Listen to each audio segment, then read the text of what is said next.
আপনারা অনেকেই ঝিঝি পোকার কথা শুনেছেন এবং ঝিঝি পোকার চিৎকার চেঁচামেচিও শুনেছেন।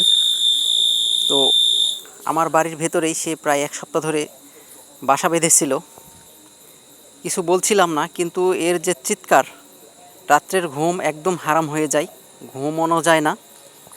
তো আজকে একটু সময় করে এর হাত থেকে পরিত্রাণ পাওয়ার জন্য শেষমেশ ওর গর্তে পানি ঢালতে হলো। পানি ঢালার পর ঝিঝি পোকা তার গর্ত থেকে বেরিয়ে আসলো।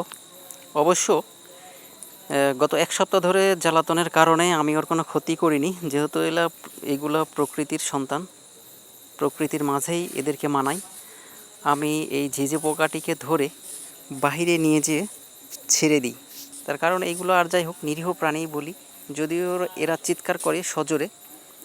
এই ঝিঝি পোকাটা অনেক ছোট, এগুলা অনেক বড় হয়ে থাকে, প্রায় 20 থেকে 25 গ্রাম পর্যন্ত ওজন হয়ে থাকে এবং দেখতে কিছুটা ভয়ও লাগে। এবং এদের পা অনেকটা ধারালো, পায়ে যে নখগুলো আছে এই নখগুলো অনেক তীক্ষ্ণ। তো যাই হোক, শেষমেশ আমি এই ঝিঝি পোকাটিকে কিছুই বলিনি, ছেড়ে দিয়েছি। আমার বাড়ির ভিতর থেকে বের করে নিয়ে যেয়ে বাইরে ছেড়ে দিয়েছি। এই সেই ঝিঝি পোকা, যে ঝিঝি পোকার ডাকে আপনাদের রাতের ঘুম হারাম হয়ে যায়। আমাদের অনেকেরই রাতের ঘুম হারাম হয়ে যায়, বিশেষত গ্রামের লোকদের ক্ষেত্রে এই সমস্যাটাই আরও বেশি পড়তে হয়।